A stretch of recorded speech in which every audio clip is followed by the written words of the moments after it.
ಗಣೇಶ ಮೆರವಣಿಗೆಗೆ ದುರಂತದಲ್ಲಿ ಗಾಯಗೊಂಡವರ ನರಳಾಟ ಜೋರಾಗಿದೆ. ನೆರವಿನ ಭರವಸೆ ನೀಡಿದ್ದ ಅಧಿಕಾರಿಗಳೇ, ಜನಪ್ರತಿನಿಧಿಗಳೇ ಎಲ್ಲಿದ್ದೀರಾ? ಈಗ ಖಾಸಗಿ ಆಸ್ಪತ್ರೆಯಲ್ಲಿ ಚಿಕಿತ್ಸೆ ಪಡೆಯುತ್ತಿರುವವರ ಗೋಳಾಟ ಜೋರಾಗಿದೆ.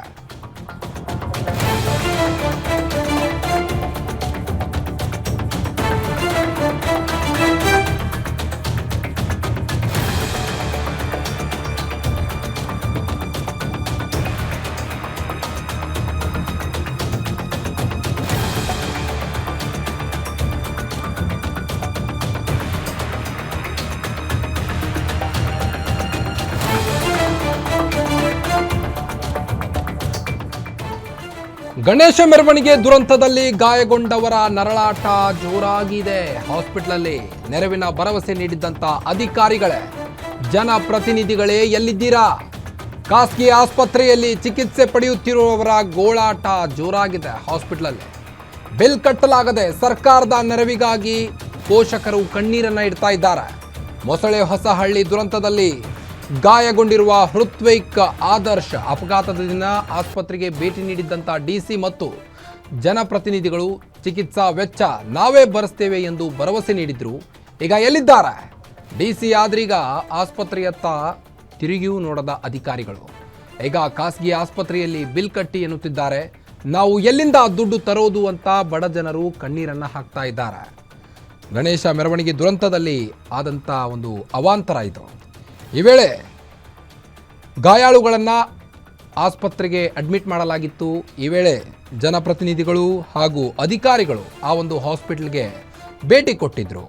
ಭೇಟಿ ಕೊಟ್ಟು ಭರವಸೆ ನೀಡಿದ್ರು, ಈ ಹಾಸ್ಪಿಟಲ್ ಬಿಲ್ಲನ್ನು ಭರಿಸ್ತೇವೆ ಅಂತ. ಆದರೆ ಖಾಸಗಿ ಆಸ್ಪತ್ರೆಯಲ್ಲಿ ಚಿಕಿತ್ಸೆ ಪಡೆಯುತ್ತಿರುವವರ ಗೋಳಾಟ ಈಗ ಜೋರಾಗಿದೆ. ಬಿಲ್ ಕಟ್ಟಲಾಗದೆ ಸರ್ಕಾರದ ನೆರವಿಗಾಗಿ ಪೋಷಕರು ಕಣ್ಣೀರನ್ನು ಹಾಕ್ತಾ ಇದ್ದಾರೆ. ನಾವು ಎಲ್ಲಿಂದ ದುಡ್ಡು ತರೋದು ಅಂತ ಬಡ ಜನರು ಕಣ್ಣೀರು ಹಾಕ್ತಾ ಇದ್ದಾರೆ. ಈಗ ಅಲ್ಲಿ ಘಟನೆ ನಡೆದಿರೋದು, ಈ ಘಟನೆಯಿಂದ ಅವರು ಎಷ್ಟು ಮನ ನೊಂದಿದ್ದಾರೆ. ಆ ಮನ ನೊಂದಿರೋ ಇದ್ರಲ್ಲಿ ಅವ್ರು ಸುರಪುರದಲ್ಲಿದ್ದಾಗ ಮಗ ಗೌರ್ಮೆಂಟ್ ಆಸ್ಪತ್ರೆಗೆ ಸೇರ್ಕತನೋ ಮತ್ತೆ ಪ್ರೈವೇಟ್ ಆಸ್ಪತ್ರೆಗೆ ಸೇರ್ಕತನೋ ಅನ್ನೋದು ಅವ್ರಿಗೆ ಕರುಳು ಎತ್ತರ್ಗ್ ಗೊತ್ತು ಸರ್. ಅದು ನೋವು ಏನು ಅಂತ. ಒಂದೊಂದ್ ಮಕ್ಳಿರ್ತವೆ ಈಗಿನ ಕಾಲದಲ್ಲಿ, ನಮ್ಮನ್ ಸಾಕ್ತವೆ ಅಂತ ಅಂದ್ಬಿಟ್ಟಿದ್ದೇನೆ ನಾವು ಅದಕ್ಕೆ ಎಲ್ಲ ತಿದ್ದಿ ಮೂರ್ತಿ ಮಾಡಿ ಒಂದು ವಿಗ್ರಹ ಮಾಡಕ್ಕೆ ನಾವು ಇದ್ ಮಾಡ್ತಾ ಇರ್ತೀವಿ. ಹಾಗೆ ಈಗ ಅವನ್ನ ಗೌರ್ಮೆಂಟ್ ಆಸ್ಪತ್ರೆಗೆ ಸೇರಿಸಿ ಇದಕ್ಕೆ ಸೇರಿಸಿ ಅಂತ ಅಂದಾಗ ದುಡ್ಡು ಮುಖ್ಯನಾ ನಿಮ್ಗೆ? ಈ ಇದು ಮುಖ್ಯನಾ? ಆಸ್ಪತ್ರೆಗಳು ಮುಖ್ಯನಾ ಸರ್? ಹೇಳಿ ನೋಡೋಣ. ಒಂದು ನ್ಯಾಯ ದೊರಕಿಸ್ಕೊಡಿ. ಈಗ ಅವ್ರಿಗೆಲ್ಲ ಅನ್ಯಾಯ ಆಗಿದೆ. ಬಂದು ಟ್ರಕ್ ಹೊಡಿತೈತೆ ಅಂತ ಯಾರಿಗೂ ಗೊತ್ತಿಲ್ಲ, ಏನೋ ಅತ್ತಾಚುರಿ ಆಗ್ಬಿಟ್ಟೈತೆ. ಅವ್ರಿಗೆಲ್ಲ ಒಂದು ಇದಾಗಿ ಸರ್ಕಾರ ಅವ್ರ ಬಗ್ಗೆ ಗಮನ ಹರಿಸ್ಬೇಕು ಸರ್. ಈಗ ಸರ್ಕಾರದ ಕಡೆಯಿಂದ ಯಾವುದೇ ಒಂದು ಸವಲತ್ತುಗಳು ಬರ್ತಾ ಇಲ್ಲ ನಮ್ಗೆ. ಅವ್ರು ನೋಡ್ಸ್ಕೊಂತೀವಿ, ಟ್ರೀಟ್ಮೆಂಟ್ ಎಲ್ಲ ನಾವೇ ಕೊಡಿಸ್ತೀವಿ ಅಂತೆಲ್ಲ ಹೇಳಿದ್ದಾರೆ. ಬಟ್ ಟ್ರೀಟ್ಮೆಂಟ್ಗೆ ಇರೋರು ಯಾರು ಬಂದಿಲ್ಲ. ಆಕ್ಸಿಡೆಂಟ್ ಆಗಿದ್ದು ಸರ್ ಡಿ ಸಿ ಮೇಡಮ್ ಬಂದಿದ್ರು, ಶ್ರೇಷ್ಠ ಅವರು ಬಂದಿದ್ರು, ಶ್ರೇಷ್ಠ ಪಟೇಲ್ ಸರ್ ಅವರು ಬಂದು ನೋಡಿ ಹೇಳಿದ್ರು ನಮ್ದೇ ಗೌರ್ಮೆಂಟ್ ಇಂದ ಎಲ್ಲ ಕೊಡ್ತೀವಿ ಅಂತ. ಬಟ್ ಇದುವರೆಗೂ ಯಾರು ಬಂದು ಏನಾಗ್ತಿದೆ ಮತ್ತೆ ಫಾಲೋ ಅಪ್ ಮಾಡೋದಾಗಿರ್ಬೋದು, ನಮ್ಗೆ ಕೇಳೋದಾಗಿರ್ಬೋದು, ಯಾರು ಏನು ಮಾಡ್ತಾ ಇಲ್ಲ. ನಾವು ಬರ್ತಾರೆ ಅಂತ ನೋಡ್ತಾ ಇದ್ವಿ, ಬರ್ತಾ ಇಲ್ಲ ಅವ್ರನ್ನು. ಅವರು ಹಾಸ್ಪಿಟಲ್ ಇಂದ ಮೆಡಿಸಿನ್ಸ್ಗೆಲ್ಲದೂ ಬ್ಯಾಲೆನ್ಸ್ ಅಂತ ಹೇಳಿ ಬರ್ಕೊಂತ ಇದ್ದಾರೆ. ನಾವು ಅವ್ರಿಗೆ ರಿಕ್ವೆಸ್ಟ್ ಮಾಡ್ಕೊಂಡು ಕೇಳ್ಕೊಂತ ಇದ್ವಿ, ಹೇಳ್ತಾ ಇದ್ವಿ. ಬಟ್ ಅವ್ರು ಆದ್ರೂ ಎಷ್ಟು ಅವ್ರ ಕೈಯಿಂದ ಪ್ರಯತ್ನ ಆಗುತ್ತೆ ಅಷ್ಟು ಮಾಡ್ತಾ ಇದ್ದಾರೆ. ಡಾಕ್ಟರ್ಸ್ ಆಗಿರ್ಬೋದು ಎಲ್ಲರೂ ಕೇಳ್ಕೊಂಡು. ಬಟ್ ಅವ್ರು ಅದಕ್ಕೆ ಗೌರ್ಮೆಂಟ್ ಇಂದ ಒಂದು ಡಿ ಸಿ ಹತ್ರ ಒಂದು ಲೆಟರ್ ಬರ್ಸ್ಕೊಂಡು ಬನ್ನಿ ಅಂತ ಅಂದ್ರು. ಈಗ ಪೇಷಂಟ್ ಬಿಟ್ಟು ಹೋಗಕ್ಕಾಗಲ್ಲ, ಪೇಷಂಟ್ ಹತ್ರ ಇರ್ಲೇಬೇಕು, ಅವ್ರು ನಡೆದಾಡಕ್ಕಾಗಲ್ಲ, ಪರಿಸ್ಥಿತಿ ಆ ತರ ಇದೆ. ಅವ್ರು ಬಿಟ್ಟು ಎಲ್ಲೂ ಹೋಗಕ್ಕಾಗಲ್ಲ, ಒಬ್ಬೊಬ್ಬರೇ ಇದ್ದೀವಿ, ಎಲ್ಲೂ ಇದ್ ಮಾಡಕ್ಕಾಗ್ತಿಲ್ಲ. ಬಟ್ ಈ ಕಡೆ ಡಿ ಸಿ ಅವ್ರ ಹತ್ರ ಅಲ್ಲಿ ಹೋಗಿ ಲೆಟರ್ ಬರ್ಸ್ಕೊಂಡ್ ಬನ್ನಿ ಅಂತ ಹೇಳ್ತಾರೆ. ಇವ್ರು ನೋಡಿದ್ರೆ ಇಲ್ಲಿ ಮೆಡಿಸಿನ್ ತರೋದಕ್ಕೆ ಒಬ್ರು ಹೋಗ್ಲೇಬೇಕು, ನೋಡ್ಕೊಳ್ಳೇಬೇಕು.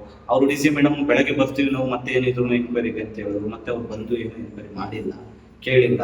ಇವರು ಋತ್ವಿಕ್ ಪೇಷಂಟ್ ಕಡೆಯವರು ಪಾಪ ಅವ್ರಿಗೆ ಫೋನ್ ಮಾಡಿ ಕೇಳಿ ಅಚಾನಕ್ ಆಗಿ ಲಾರಿ ಬಂದು ಹೊಡೆದಿ ನನ್ನ ಮಗನಿಗೆ ಹೊಡೆದಿ ಆಮೇಲೆ ಮುಂದಕ್ಕೆ ಹೋಗಿ ನನ್ನ ಮಗನ ಸ್ನೇಹಿತರಿಗೆಲ್ಲ ಹೊಡೆದಿ ಸ್ನೇಹಿತರು 3 ಜನ ಸತ್ತಿದ್ದಾರೆ.